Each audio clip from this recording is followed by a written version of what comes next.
So hello everybody. I won't keep everybody too busy now because I know that it's early, people have got to get to work, and I just wanted, there you are, you saw live the press conference between Theresa May and Jean-Claude Juncker.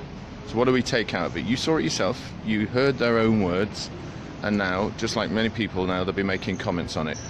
Behind me, as you can see in the distance there with that bright light, that is the BBC. They're talking. It's not very clear. You see the bright light there? That is now Adam Palmer. They're giving their comments. Inside the building behind me, you've got journalists from, I saw from the Mail and Reuters, the FT and others, now writing up what they call their copy on their story that will be published online. But you saw it yourself live, and the question is, what did you take of it? Hi Daz, I've just seen a couple of names, I'll try and talk as I come through. Hi Daz, what did you take of it? Now my first view is, obviously, it's always welcome to be able to move on to a next stage. The next stage is to talk about the negotiation. Now, was this talk, true talks? They said that we had sufficient progress, which was the language used by the European Union to say that we've done enough in Britain in terms of the negotiations to go forward. But the question is, at what cost? And here is what we know.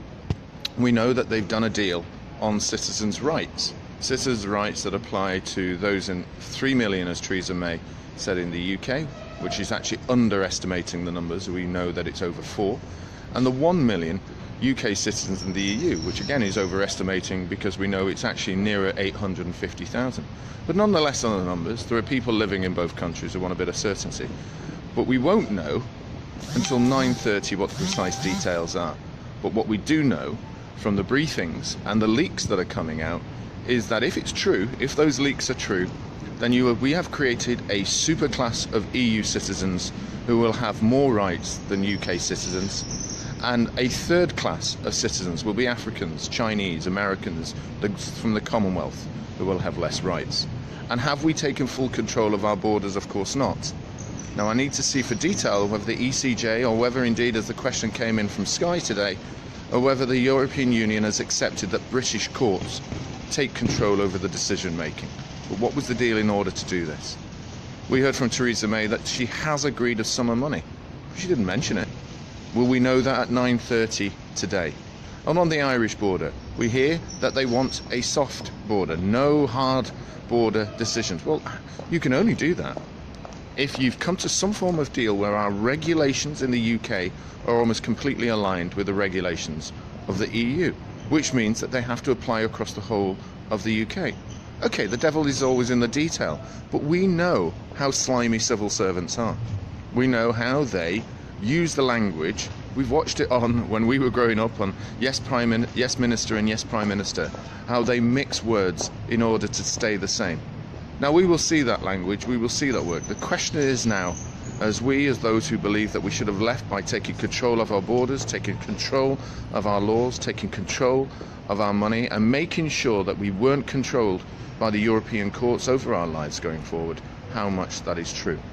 Now, I'm going to let all of you get off to work. I'm going to now try and do some more research before 9:30, when David Davis and Michel Barnier, or maybe just Michel Barnier on his own, will give us a better update on the actual rules that are being provided, or what the basis of this agreement is.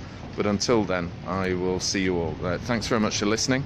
I think the light is only just beginning to rise here, so have a good day. I'll keep you as much informed as I have done in the past. Okay, take care. Thank you. And I'll just say a few words to people. Thanks, Najma, and Victoria and Julia. I can see you coming through for listening. And if there's any more in there, I can't see any other questions. I'll let you go, Daz. I think there is an element of that, Daz. I think there's a lot of political spiel, but this has been driven by the civil servants. So for those of you in there, I will try and answer more questions as they come through next time. Okay. Steve, just on that last one, it does feel like we're being ripped off. Many of us will feel that when we've got mental health issues that need to be dealt with, when we've got millions of people who are on low wages and low incomes, when we've got thousands of people that are searching for a home at Christmas, when we see people will be in food banks, when people will be cold, when we know that old age pensioners will not be having a pension that's big enough for them to live well. We've got a lot of people in this country who just ordinarily trying to get to work on roads that don't work, with potholes, on trains that are full. We needed that money ourselves.